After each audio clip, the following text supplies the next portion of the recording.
بسم الله الرحمن الرحيم.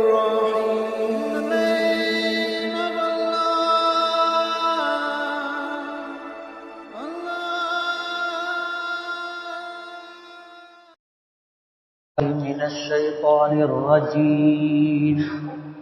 بسم الله الرحمن الرحيم. والعاديات ضبحا فالموريات قدحا فالمغيرات صبحا فأثرن به نقعا فوسطن به جمعا إن الإنسان لربه لكنود وإنه على ذلك لشهيد وإنه لحب الخير لشديد أفلا يعلم إذا بعثر ما في القبور وحصل ما في الصدور إن ربهم بهم يومئذ لخبير. صدق الله العظيم. سبحانك لا علم لنا إلا ما علمتنا إنك أنت العليم الحكيم. رب اشرح لي صدري ويسر لي أمري واحلل عقدة من لساني يفقهوا قولي. پناہ مانگتا ہوں میں اللہ تعالیٰ کی شیطان مردود سے. شروع کرتا ہوں میں اللہ کے نام سے جو بڑا مہربان بڑی رحمتوں والا ہے. قسم ہے ان گھوڑوں کی جو ہانپتے ہوئے دوڑتے ہیں. پھر قسم ہے ان گھوڑوں کی جن کی ٹاپوں سے چنگاریاں نکلتی ہیں. پھر قسم ہے ان گھوڑوں کی جو صبح کے وقت شبخون مارتے ہیں. پھر وہ لوگ اڑاتے ہیں اپنے پیروں سے گرد و غبار کو. پھر وہ دشمنوں کے درمیان گھس جاتے ہیں.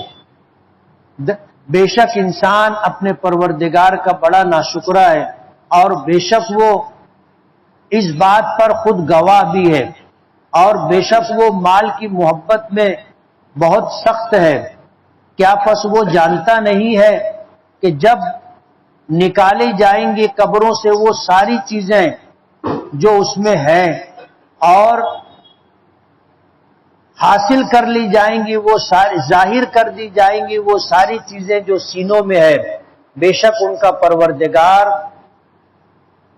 اس دن ان کے ساتھ جو کچھ ہے اس سے پوری طرح باخبر ہے. یہ سورۃ العادیات ہے. نزول کے اعتبار سے مکی ہے. اس میں 11 آیتیں ہیں. نبی کریم صلی اللہ علیہ وسلم مکہ مکرمہ میں پیدا ہوئے. اپنی زندگی کے 40 سال آپ نے مکہ مکرمہ میں جب گزارے اور عمر مبارک 40 سال ہو گئی تو اللہ پاک نے آپ کو نبوت و رسالت سے سرفراز فرمایا. اور مکہ مکرمہ میں رہتے ہوئے آپ کی ذمہ داری یہ تھی کہ لوگوں کو ایمان کا پیغام دے. ایک اللہ وحدہ لا شریک لہ کی طرف لوگوں کو بلائیں. مشرکین مکہ شرک و بت پرستی میں مبتلا تھے. کعبے کے متعلق آتا ہے کہ جو توحید کا گھر تھا اس میں 360 بت رکھے گئے تھے. ہر دن کے لیے ایک الگ معبود تھا. بعض مفسرین نے لکھا ہے کہ ہر کام کے لیے الگ الگ تھا.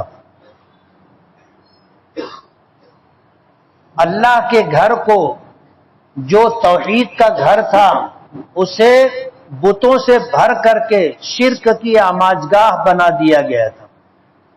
اللہ کے نبی صلی اللہ علیہ وسلم کو صرف ایک بات کی ذمہ داری مکے میں رہتے ہوئے دی گئی تھی کہ آپ لوگوں کو توحید کی طرف بلائیں.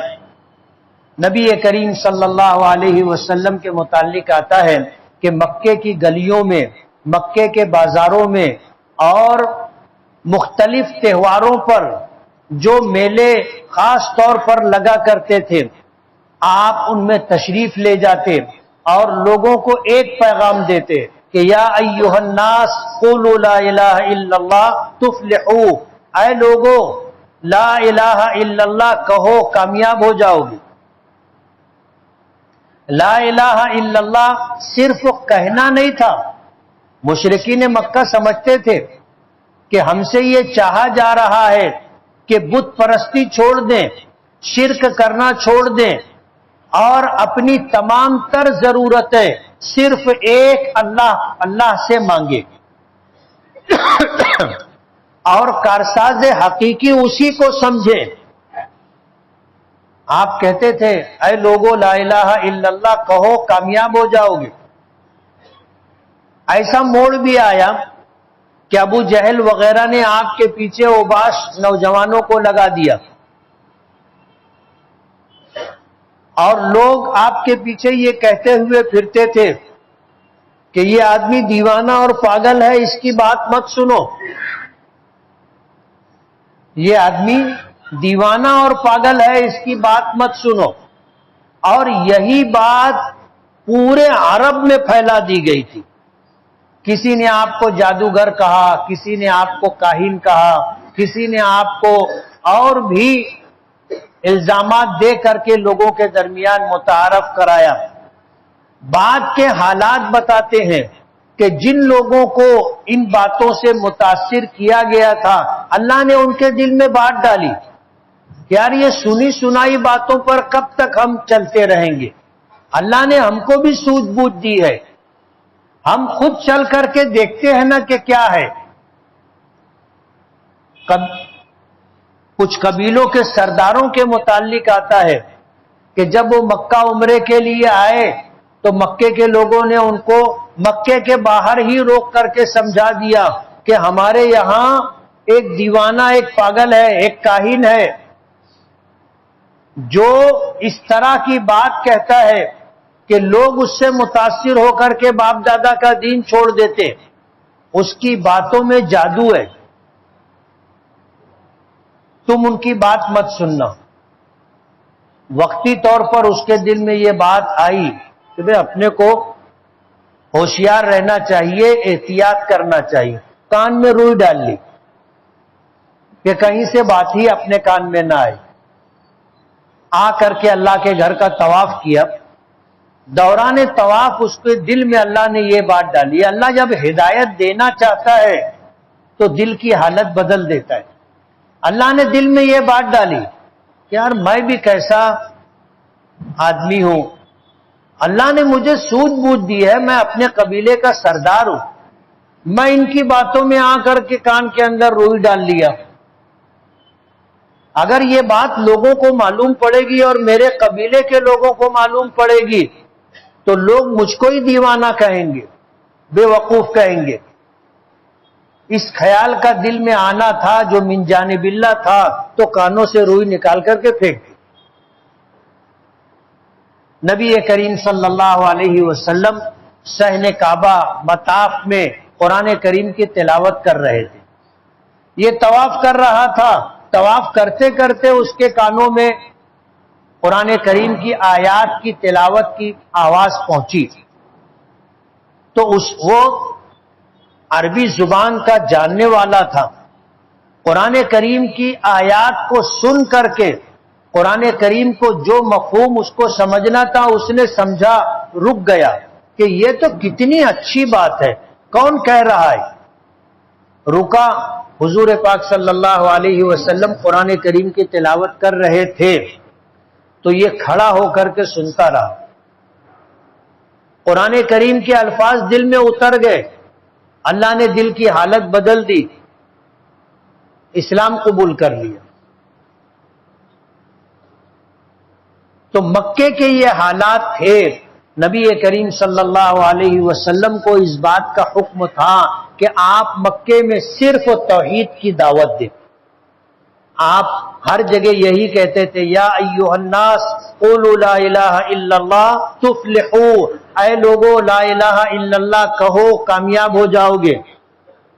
جن کے حصے میں کامیابی لکھی تھی اللہ نے ان کو ہدایت کی دولت دی، وہ ایمان لے آئے، اور نبی کریم صلی اللہ علیہ وسلم کی رفاقت اور صحبت اختیار کی، اور اللہ پاک نے ان کو وہ مقام عطا کیا جو مقام صحابیت ہے۔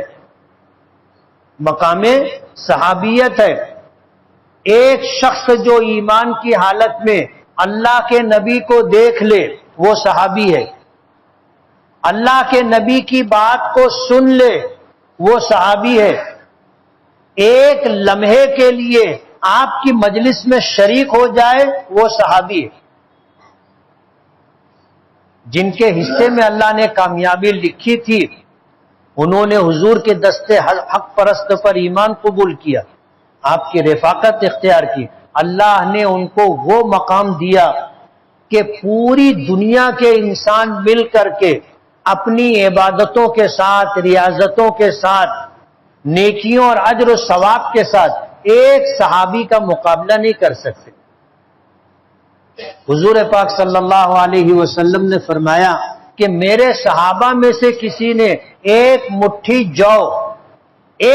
جو اللہ کے راستے میں صدقہ کیا، اللہ کے راستے میں خرچ کیا، بعد میں آنے والے احد پہاڑ کے برابر سونا صدقہ کریں گے تو ان کو وہ اجر و ثواب نہیں ملے گا۔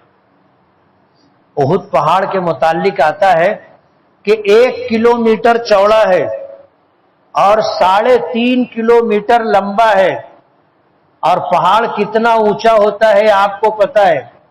اگر کوئی شخص قیامت تک اتنا سونا اللہ کے راستے میں خرچ کرے، اللہ کے راستے میں صدقہ دے، وہ ثواب نہیں ملے گا جو ایک صحابی کو اللہ تعالیٰ ایک مٹھی جو صدقہ کرنے پر دے۔ حضور کی بات تھی کہ لوگوں لا الہ الا اللہ کہو کامیاب ہو جاؤ گے۔ جنہوں نے اس بات کو قبول کیا اللہ نے ان کو کامیاب کر دیا۔ یہ سورت مکی ہے، مکہ مکرمہ میں نازل ہوئی۔ اللہ پاک ہانپتے ہوئے دوڑنے والے گھوڑوں کی قسم کھا رہے ہیں، اور میں نے پیچھے یہ بات کہی ہے کہ اللہ خالق ہے، مالک ہے، ظاہر بات ہے وہ قسم کسی بھی چیز کی کھائے گا تو وہ اللہ کی مخلوق ہوگی، لیکن جن چیزوں کی اللہ پاک قسم کھاتے ہیں ان کی اپنی ایک اہمیت اور ان کا ایک مقام ہے۔ گھوڑے جو ہیں وہ آلہ جہاد ہیں، اور قیامت تک اللہ نے ان کو آلہ جہاد بنایا ہے۔ آج بھی دنیا بھر کی فوجوں کے پاس تمام تر ہتھیارات ہونے کے باوجود گھوڑے ان کے پاس رہتے۔ اللہ نے گھوڑے کو بنایا ہی ایسا ہے۔ گھوڑے کی اللہ پاک نے قسم کھائی کہ قسم ہے ان گھوڑوں کی جو ہانپتے ہوئے دوڑتے، پھر دوڑتے ہوئے اپنے پیروں کی ٹھوکروں سے جب وہ پتھر پر جاتے ہیں تو چنگاریاں اڑاتے ہیں۔ پیروں میں نال لگی ہوتی ہے لوہے کی، اور وہ جب پتھر کی چٹان پر پڑتی ہے ان کی ٹاپ تو اس سے چنگاری نکلتی۔ فالمغیرات صبحا، پھر دھاوا بولنے والے، شب خون مارنے والے صبح صبح کے وقت ان گھوڑوں کی اللہ نے قسم کھائی، قسم کھائی ہے، اور قسم کھا کر کے کہا فَأَثَرْنَ بِهِ نَقْعًا، پھر اسی کے ساتھ یہ گھوڑے جو گرد غبار اڑاتے ہیں پھر اسی کے درمیان دشمن کی فوج میں گھس جاتے ہیں۔ جب گرد غبار مٹی سے اٹھتا ہے تو دکھائی نہیں دیتا برابر، اسی کا فائدہ اٹھا کر کے یہ گھوڑے سامنے والی فوجوں میں گھس جاتے ہیں۔ اب ظاہر بات ہے گھوڑوں کی قسم کھائی گئی ہے، لیکن در حقیقت یہ کام کرنے والے وہ لوگ ہوتے ہیں، وہ فوجی ہوتے ہیں جو گھوڑے کی پیٹھ پر بیٹھے ہوتے ہیں۔ اللہ پاک نے گھوڑوں کی اور گھوڑوں کی صفات کی قسم کھا کر کے فرمایا ان الانسان لربہ لکنود، کہ بے شک انسان اپنے پروردگار کے لیے بڑا ناشکر ہے، بڑا ناشکر ہے۔ اللہ تعالیٰ کی عطا کردہ نعمتوں پر اللہ کا شکر ادا نہیں کرتا، جبکہ حدیث پاک میں آتا ہے کہ آدمی اللہ کی نعمتوں کو برتے، استعمال کرے اور اس پر اللہ کا شکر ادا کر دے، اللہ تعالیٰ اس نعمت کا حساب نہیں لے گا، اس نعمت کا حساب نہیں لے گا۔ اللہ کی حمد اور تعریف کر دینا اور اللہ کا شکر ادا کر دینا ان نعمتوں کے حساب و کتاب سے انسان کو بری کر دیتا ہے۔ ہم کپڑا پہنے الحمدللہ کہیں، ہم کھانا کھائیں الحمدللہ کہیں، ہم پانی پیئیں الحمدللہ کہیں، ہم سواری پر سوار ہوں الحمدللہ کہیں، دنیا بھر کی نعمتیں جو اللہ نے ہمیں عطا کی ہیں ان کو استعمال کریں اور الحمدللہ کہہ دیں تو اس نعمت کا اللہ پاک حساب نہیں لیں گے۔ لیکن انسان بڑا ناشکر ہے، نعمتوں کو استعمال بھی کرتا ہے، برتتا بھی ہے، اور شکر ادا کرنا تو دور کی بات ہے، رونا روتا رہتا ہے۔ اللہ تعالیٰ نے قسم کھا کر کے یہ بات کہی ہے کہ بے شک انسان اپنے پروردگار کا بڑا ناشکر ہے، وَإِنَّهُ عَلَى ذَلِكَ لَشَهِيدٌ، اور وہ خود ہی اس بات پر گواہ بھی ہے۔ آدمی جب جائزہ لیتا ہے، اپنے حالات کو دیکھتا ہے تو اس کا دل کہتا ہے، اس کا ضمیر کہتا ہے کہ تو اللہ کا ناشکر ہے، اللہ نے اتنی نعمت دی، اس کے بعد بھی تو اللہ کا شکر ادا نہیں کرتا، انسان بنایا، ایمان کی دولت دی، نبیوں کے سردار کا امتی بنایا، بے شمار نعمتیں دی، اس کے بعد بھی ہم اللہ کا شکر ادا نہیں کرتے۔ اللہ چاہتا تو ہمیں کتا بنا سکتا تھا، جانور کی شکل میں پیدا کر سکتا تھا، یا انسان بناتا ایمان نہیں دیتا تو ہم کہیں شرک خانے اور بت خانوں میں پڑے ہوتے۔ تو اللہ نے ہمیں ایمان دیا، اسلام دیا، قرآن کریم دیا، آخری نبی اپنا محبوب نبی عطا کیا، تو قدم قدم پر ہمیں اللہ کا شکر گزار ہونا چاہیے، لیکن ہم ہوتے نہیں۔ اللہ پاک نے قسم کھا کر کے کہی کہ بے شک انسان اپنے پروردگار کا بڑا ناشکر ہے، اور اس ناشکری پر خود گواہ بھی ہے، وَإِنَّهُ لِحُبِّ الْخَيْرِ لَشَدِيدٌ، اور مال کی محبت میں بہت زیادہ شدید ہے۔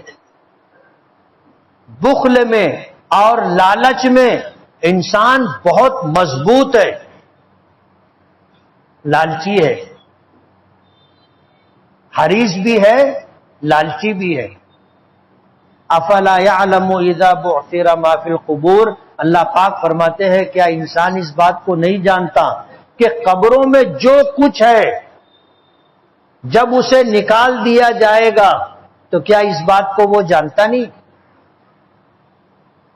زمین میں جتنی چیزیں ہیں ایک وقت آئے گا زمین اس کو اگل دے گی، باہر نکال دے گی، جیسا پچھلے درس قرآن میں گزرا، وَحُصِّلَ مَا فِي الصُّدُورِ، اور اسی طرح انسانوں کے سینوں میں جتنے راز ہیں اللہ سب کو ظاہر کر دے گا، کوئی بات ڈھکی چھپی نہیں رہے گی، اور اس دن ان کا پروردگار ان کے تمام کاموں سے پوری طرح باخبر ہوگا، اللہ تعالیٰ کسی چیز سے غافل نہیں ہوگا۔ یہ چند باتیں اللہ پاک نے قسم کھا کر کے کہی۔ اب ہماری ذمہ داری ہے کہ ہم ہر نعمت کے برتنے پر اللہ کا شکر ادا کریں، اور جتنے بھی ہم سے جانے انجانے میں گناہ ہو گئے ہم اس پر اللہ سے سچی پکی توبہ کریں، تاکہ کل قیامت کے دن اللہ کی بارگاہ میں 3 عدالتیں لگے گی۔ پہلی عدالت نعمتوں کی ہوگی، دوسری عدالت بندوں کے حقوق کی ہوگی، اور تیسری عدالت اللہ کے حق کی ہوگی۔ جتنی نعمتیں اللہ نے ہم کو دی ہیں کل قیامت کے دن ان نعمتوں کے متعلق ہم سے پوچھا جائے گا، ثم لتسألن یومئذ عن النعیم، ہم سے پوچھا جائے گا ہر نعمت کے بارے میں، سوال و جواب ہوگا۔ اگر ہم سوال و جواب سے اور حساب و کتاب سے بچنا چاہتے ہیں تو ہر نعمت کے استعمال پر اللہ کا شکر ادا کرنا چاہیے، ہمیں اس نعمت کا حساب نہیں دینا پڑے گا، ورنہ ہم اللہ کی ایک نعمت کا بھی حساب نہیں دے سکتے۔ پانی ہے، اگر پانی نہ ہو آپ جی لو گے؟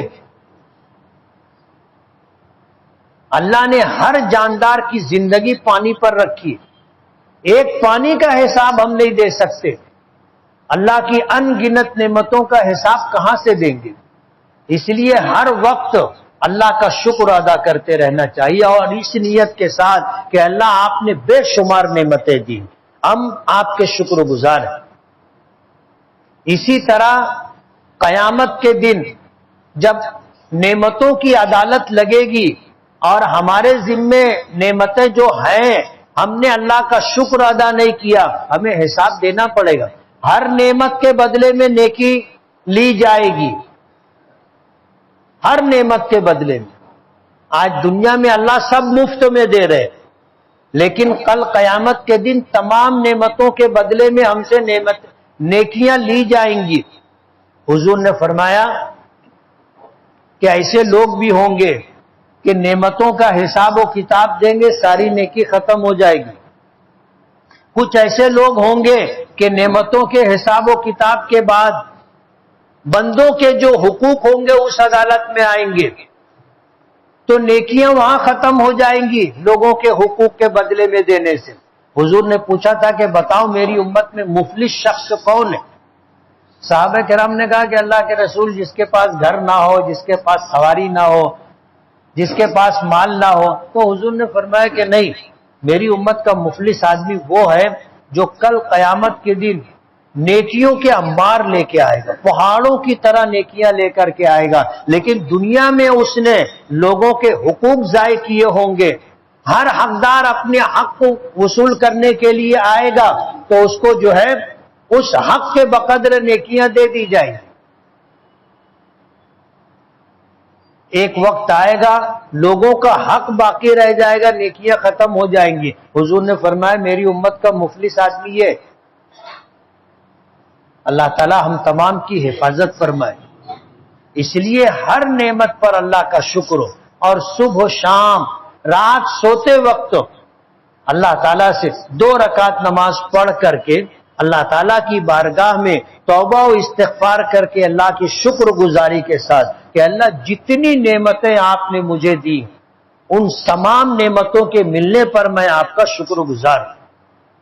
تو جتنا کھایا پیا خرچہ کیا استعمال کیا سب کا حساب و کتاب ختم ہو جائے گا،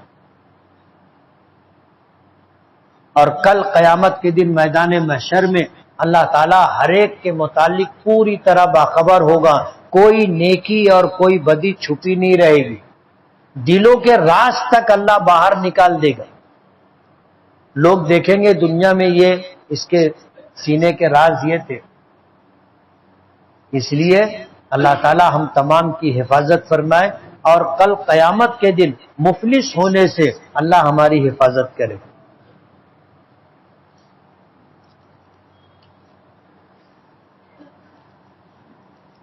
جب نماز میں نیت باندھتے ہیں تو ہاتھوں کو کس طرح رکھیں؟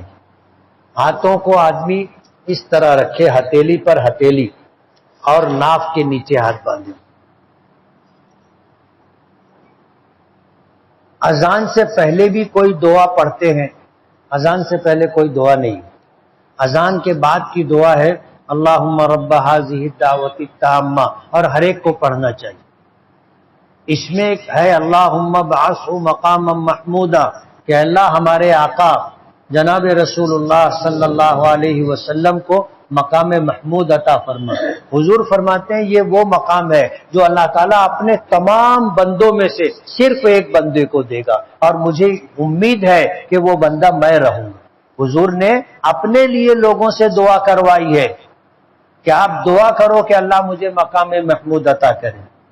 نماز میں قاعدے میں انگلیوں کو کس طرح رکھے؟ تحیات پڑھنے کے بعد ہاتھوں کو نارمل طریقے سے رکھنا چاہیے، نہ ملانا چاہیے نہ پھیلانا چاہیے۔ ہاتھ نارمل کیسے رہتا ہے ایسے ہاتھ رکھیں گے۔ دنیا میں اللہ تعالیٰ نے 3 مرتبہ وقت روک دیا تھا کیا؟ اور اگر ہاں تو کب یہ واقعہ پیش آیا تھا؟ اس طرح کی کوئی بات حدیث پاک میں ملتی نہیں۔ رکوع سے اٹھنے کے بعد اور دونوں سجدوں کے درمیان کون سی دعا ہے؟ رکوع سے اٹھنے کے بعد جب ہم سمع اللہ لمن حمیدہ ربنا لک الحمد کہتے ہیں تو ہمیں دعا پڑھنی چاہیے حمدن کثیرن طیبن مبارکن فی۔ حضور پاک صلی اللہ علیہ وسلم نماز پڑھا رہے تھے، نماز ختم ہونے کے بعد حضور نے پوچھا کہ تم میں سے کون آدمی ہے جس نے رکوع سے اٹھنے کے بعد حمدن کثیرن طیبن مبارکن فی پڑھا ہے؟ اب جس نے پڑھا تھا وہ نیچے ہو گیا ایسے کہ کچھ غلطی تو نہیں ہو گئی، تو حضور نے حوصلہ دیا اور فرمایا کہ کوئی غلط بات نہیں ہے، میں نے یہ دیکھا کہ جب یہ دعا پڑھی گئی تو فرشتوں کی ایک جماعت لپک کر کے آئی اس دعا کو اللہ کی بارگاہ میں لے جانے کے لیے۔ تو رکوع سے اٹھنے کے بعد حمدن کثیرن طیبن مبارکن فی پڑھنا چاہیے۔ اسی طرح پہلے سجدے کو اٹھنے کے بعد جب آدمی بیٹھا ہے تو اس وقت اسے اللہم اغفر لی وارحمنی وعافنی واہدنی وارزقنی پڑھنا چاہیے، لیکن ہماری مسجدوں میں نہ امام اس کا اہتمام کرتا ہے اور نہ مصلی۔ امام تو بسا اوقات اٹھ کے بیٹھتا ہے، مصلی بیٹھنے بھی نہیں پاتے، وہ سجدے میں چلا جاتا ہے۔ یہ نماز کا طریقہ غلط ہے، ایسا نہیں ہونا چاہیے۔ زید نے فیض کو بہت زیادہ پریشان کیا، فیض نے خودکشی کر لی، تو زید قاتل ہے کیا؟ دنیا میں تو وہ قاتل نہیں کہلائے گا، لیکن اس نے ایسے حالات پیدا کیے کہ ایک شخص نے خودکشی کر لی، کل قیامت کے دن اللہ حساب لے گا۔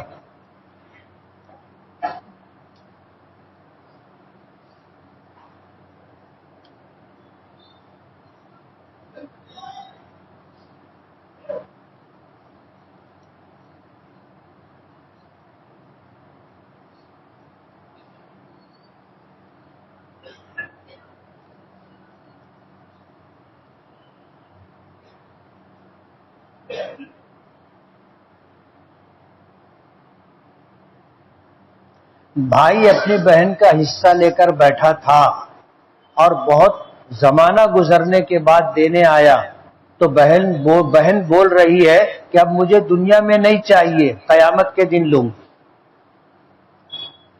ظاہر بات ہے جب ضرورت تھی، مانگا جا رہا تھا تو دے دینا تھا۔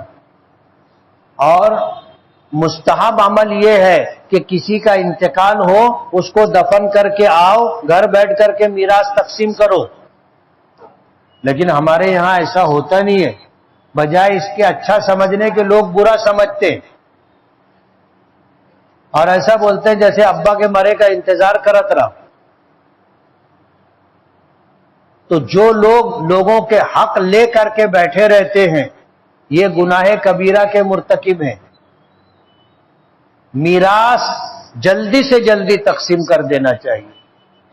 بعض لوگوں نے اپنی بہنوں کو حصہ دیا تو بہن نے کہا کہ جب دانت تھا تو چنے نہیں تھے اور اب چنے ملے ہیں تو دانت نہیں ہے، اسی لیے بہن نے کہا کہ اب میں نہیں لوں گی، وہاں دینا۔ سمجھ میں آئے گا؟ فیض نے زید کو تحفہ دیا، اب فیض تحفہ واپس مانگ رہا ہے اور زید نہیں دے رہا ہے، کیا کرے؟ مانگنے پر دے دینا چاہیے، اگر مانگنے پر نہیں دے گا تو قیامت کے دن پکڑ ہے کیا؟ حدیث پاک میں آتا ہے کہ اگر کوئی آدمی اپنا صدقہ کیا ہوا مال واپس مانگے، اپنا دیا ہوا مال جو کسی کو تحفے میں دیا تھا واپس مانگے، تو ایسا ہے جیسے کتا جو کھا لیتا ہے پھر آ کر کے کسی جگہ مٹی کھود کر کے اگل دیتا ہے، جب اس کو کھانا زیادہ ملتا ہے قے کر دیتا ہے اور اس کو مٹی سے ڈھانک دیتا ہے، پھر جس دن اس کو کھانا نہیں ملتا وہ آ کر کھود کر کے وہ نکال کر کے کھاتا ہے۔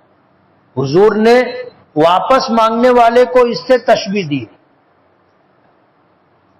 اور فقہاء نے لکھا ہے کہ اس کا راستہ بند کرنے کا طریقہ یہ ہے کہ کسی نے آپ کو کوئی تحفہ دیا تو آپ بھی کچھ دے دیں، چاہے برابر کا ہو چاہے اس سے اچھا ہو چاہے اس سے کمتر ہو، مگر تحفہ دیا ہے تم بھی تحفہ دے دو، اب اس کو مانگنے کا حق نہیں۔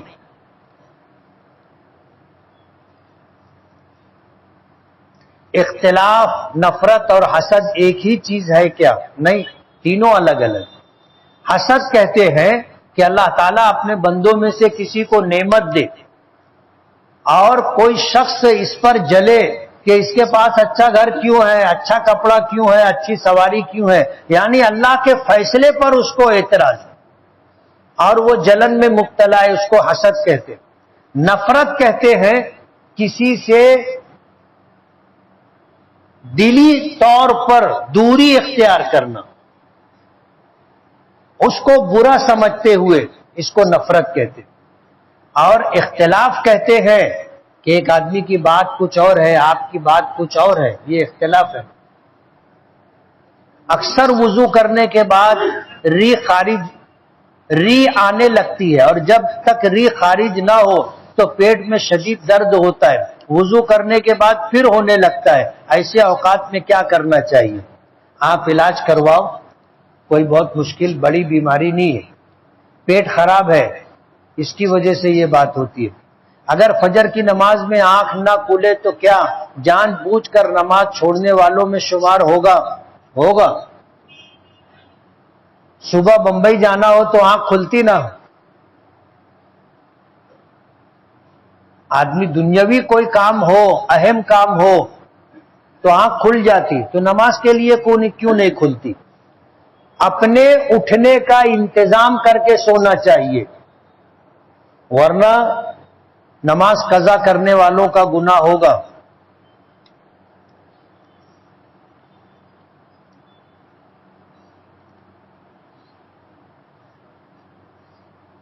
میری سگی خالہ نے اس کے لڑکے یعنی کہ میرے خالہ زاد بھائی اس کے واسطے میری بیٹی کو نکاح کے لیے مانگا ہے، تو کیا یہ رشتہ ہو سکتا ہے؟ ہو سکتا ہے۔ دو بہنیں ہیں، ایک کا لڑکا ہے ایک کی لڑکی ہے، نکاح ہو سکتا ہے، تو ان کی اولاد کا بھی ہو سکتا ہے۔ میرے چچا اور بابا لوگ میرے والد کا حق مار کر بیٹھے، ان کے پاس جاؤ تو بہانہ بناتے ہیں اور بات کو پوری نہیں کرتے جبکہ ہمارے گھر کا حصہ ہو چکا ہے، ایسے میں کیا کرنا چاہیے؟ اللہ سے دعا بھی کرو اور پنچوں کو بھی لگاؤ۔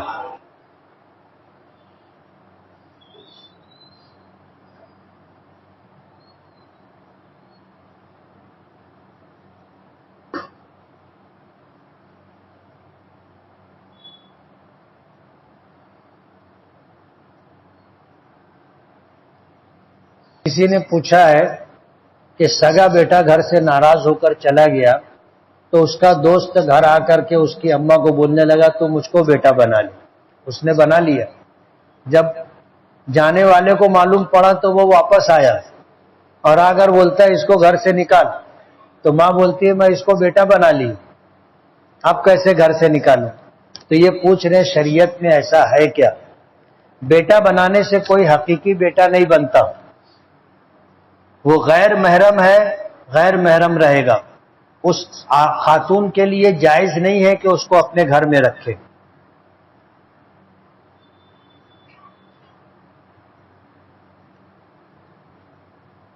اگر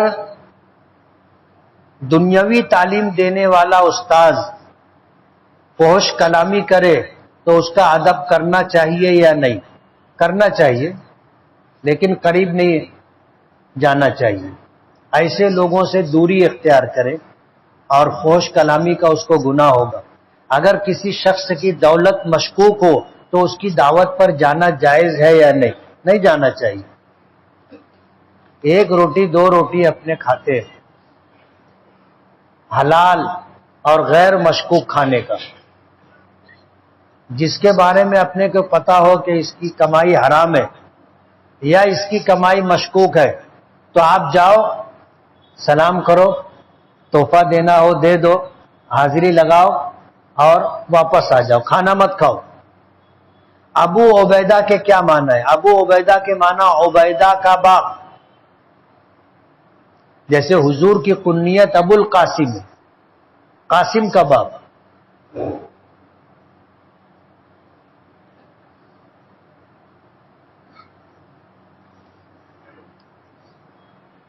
عصر کی نماز اہل حدیث مسجد میں 4 بجے کی ہے تو ہم لوگ 4 بجے ان کی جماعت میں نماز شریک ہو سکتے ہیں اور نماز ہو جائے گی. پیسہ لے کر ووٹ دینا جائز ہے ناجائز ہے؟ ووٹ شہادت ہے، گواہی ہے، اس کا بیچنا جائز نہیں ہے. ووٹ اسے دینا چاہیے جس کے متعلق اطمینان ہو کہ ہم اسے ووٹ دیں گے تو یہ غلط کام نہیں کرے گا، ناجائز کام نہیں کرے گا، اور یہ اہل ہے اس بات کا جس بات کے لیے یہ ووٹ مانگ رہا ہے تو ہی ووٹ دینا چاہیے.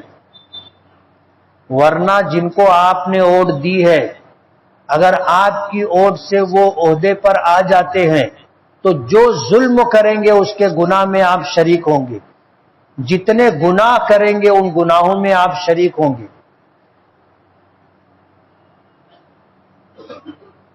پیسہ کسی اور پارٹی سے لیا ہے اور ووٹ کسی اور پارٹی کو دے رہا ہے، کیا یہ جائز ہے؟ ظاہر بات ہے کہ اگر آپ نے کسی سے پیسہ لیا ہے اور وعدہ کیا ہے کہ آپ کو ووٹ دوں گا، آپ اسے ووٹ نہیں دے رہے ہیں تو آپ وعدہ خلافی کر رہے ہیں. اور بسا اوقات ایسا ہوتا ہے کہ جو لوگ پیسہ دے رہے ہیں اگر اپنے ان کا پیسہ نہ لیں تو وہ یہ سمجھ جاتے ہیں کہ یہ اپنے کو ووٹ نہیں دے گا. بعد میں پھر وہ لوگ پریشان کرتے رہتے، ہمیشہ کے لیے دشمنی ہو جاتی ہے. تو آپ ان سے پیسہ لے لو، لیکن ووٹ جن کو دینا ہے آپ ان کو ووٹ دو، اور یہ پیسہ کسی بہانے سے ان کو واپس کر دو. آج واپس کرو، 1 مہینے کے بعد واپس کرو، یا پوسٹ سے آپ ان کے گھر منی آرڈر کر دو. آسان طریقہ ہے پیسہ واپس کرنے کا.